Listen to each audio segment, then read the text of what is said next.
It's your boy, the hater, up in this motherfucker. You know what I'm saying? And we're going to do a nice little review of Night of Champions. That's right. Night of Champions was on today, actually. Not tonight, but today, because it was in Saudi Arabia. Now, considering the last pay-per-view was in Puerto Rico, the Saudi crowd seemed relatively tame in comparison, you know? Definitely still better than most American crowds, but it is what it is. So without further ado, let's get to it, motherfuckers.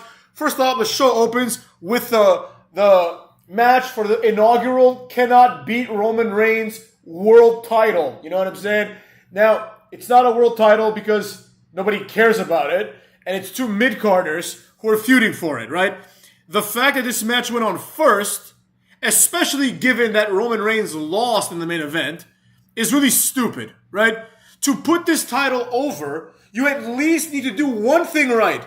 They've done no things right. Now, I love AJ Styles, and I respect Seth Rollins as an in-ring performer in the sense that I know that he does good moves. You know what I mean? AJ Styles and Seth Rollins have good movesets, right?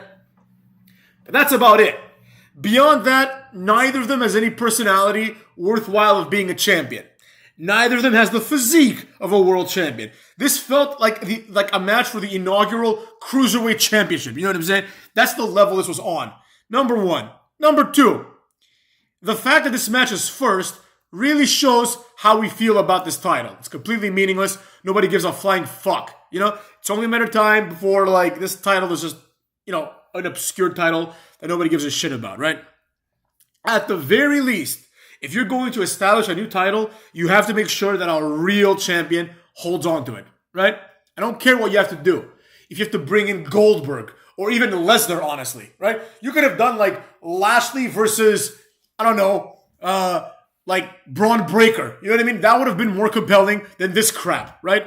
Again, all respect to AJ Styles and obviously less respect to Seth Rollins, who has no personality whatsoever, right? But this match also wasn't that good. You know what I mean? There was a lot of botches, and the match pretty much told no story at all, right?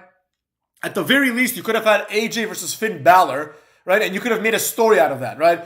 Finn Balor was the first ever Universal Champion, and now he could be the first ever World Heavyweight Champion, right? And you could get something out of it, like, from that. You know what I mean? Also, AJ Styles and Finn Balor have, like, a rivalry, right? Or you could have had Edge become the first champion, or Mysterio become the first champion, because they actually are Hall of Famers, right? Seth Rollins, yeah, he will be a Hall of Famer one day, but there's always going to be an asterisk next to his name because he's a Hall of Famer from a shitty era. So, whatever. It is what it is. Nobody really gives a flying fuck. Seth Rollins wins with the curb stomp, right? It wasn't anything special. It wasn't anything good. In my opinion, this match just really encapsulates what this world title will be. A meaningless world title. Next up, we had what I thought was a pretty goddamn good match. You know what I'm saying? Trish Stratus versus Becky Lynch. Now, normally, I would skip this shit immediately. But Trish Stratus was part of it. Trish is an amazing wrestler. I am starting to rethink my top 10. And I think Trish might be in my top 10. Not my top 10 women. She's obviously the best woman.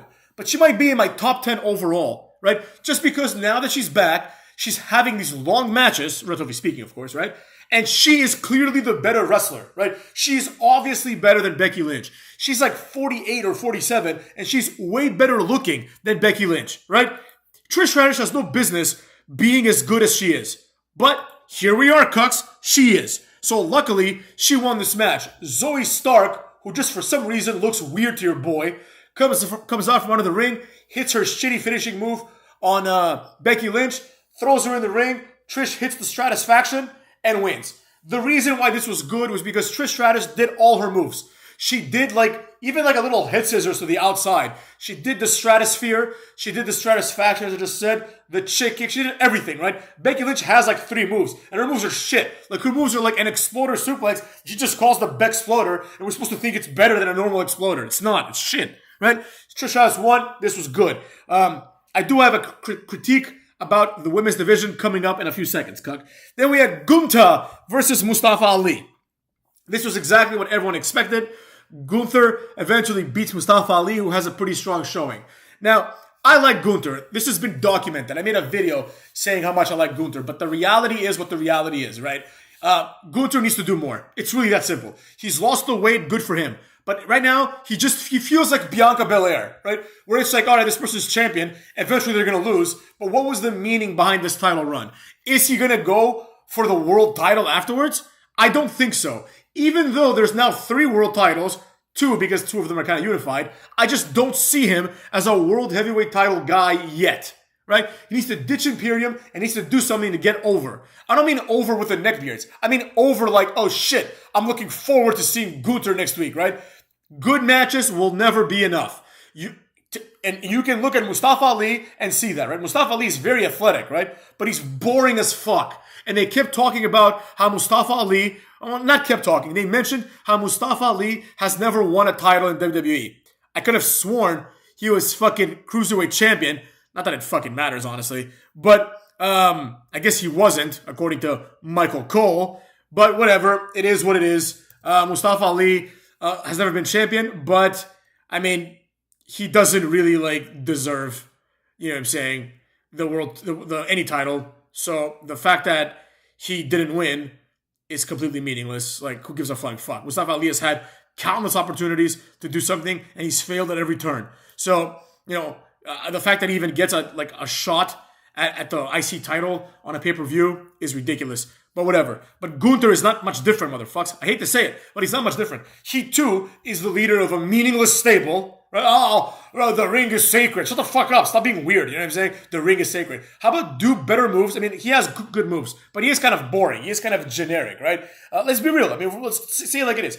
In order for Gunther to elevate himself to the main event, he needs to do something else, right? He needs to like become like a Sheamus or something like that, where like he actually has a personality. Like Gunther's personality is just like, I'm always serious all the time, and you know, I take wrestling seriously, which is like not a fun gimmick, and it makes nobody look forward to him. The only other alternative is if he's booked as a dominant heel. But if he's having 10-minute matches with Mustafa Ali, then he's not a dominant heel. So there you have it, Cucks. Next up, we had Asuka and Bianca Belaire.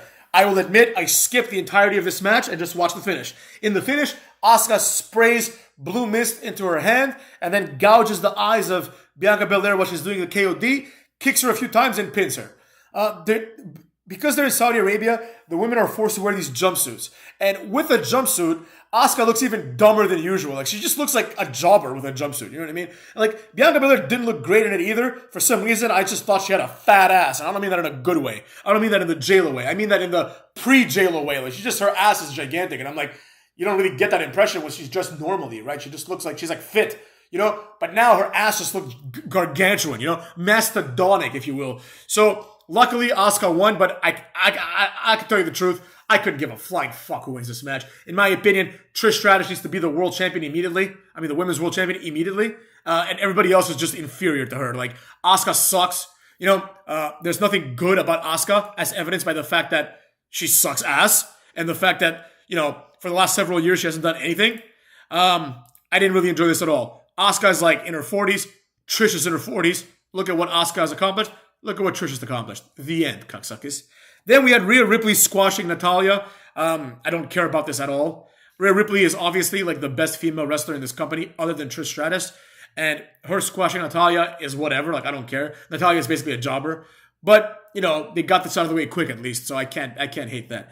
Then we had a relatively entertaining match in Brock Lesnar versus Cucky Rhodes. Now, there was a moment in this match where I really thought, holy shit, they're going to have Cucky Rhodes beat Lesnar clean.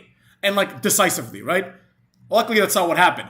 But Cody Rhodes once again came out looking like $1 million, right? He survived the Kimura for like 15 minutes, motherfucks. He was in the Kimura forever. They pretended he was passing out, then he got the ropes. Then he no-sold the injury at all, right? He had a cast after the Kimura, after being in the Kimura and nearly passing out for like 7 minutes. He starts hitting Lesnar with the arm that was in the Kimura, right? No selling it completely, right?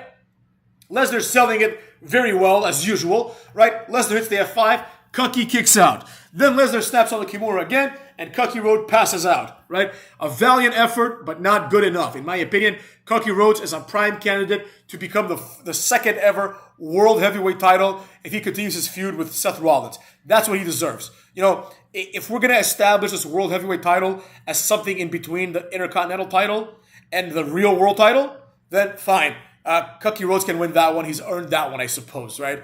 He's a mid-carder. That seems like a mid-card title. Let it be, motherfucks. Then we had the main event, Owens and Zayn versus Roman Reigns and Solo Sikoa. The match was kind of boring. Roman Reigns did well, of course. Once again, Owens and Sami Zayn just do not feel like believable champions. They just feel like jobbers. I can't get past the fact that they're just two jobbers, right? The highlight of this match was that Jimmy Uso is the one that super kicked Roman Reigns and betrayed him, right? Jey Uso seemingly went with Jimmy, and of course that's what's going to happen because they're not going to break up the Usos, right? The Usos are like, one of the top tag teams at this point of all time, unfortunately.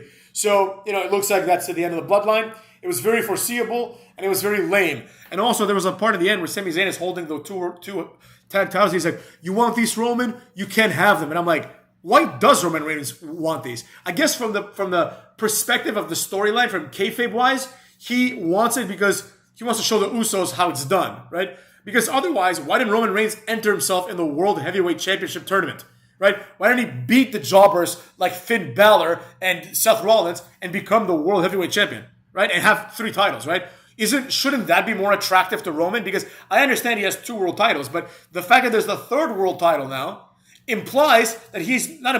states explicitly that he is no longer the undisputed champion. And if he's not the undisputed champion, then what is he? He's just one of the champions, right? They just diluted his ass. You know what I'm saying? So it is what it is. Roman Reigns still rules. Pay-per-view was a solid C, and that's what I gotta say about that, cucks.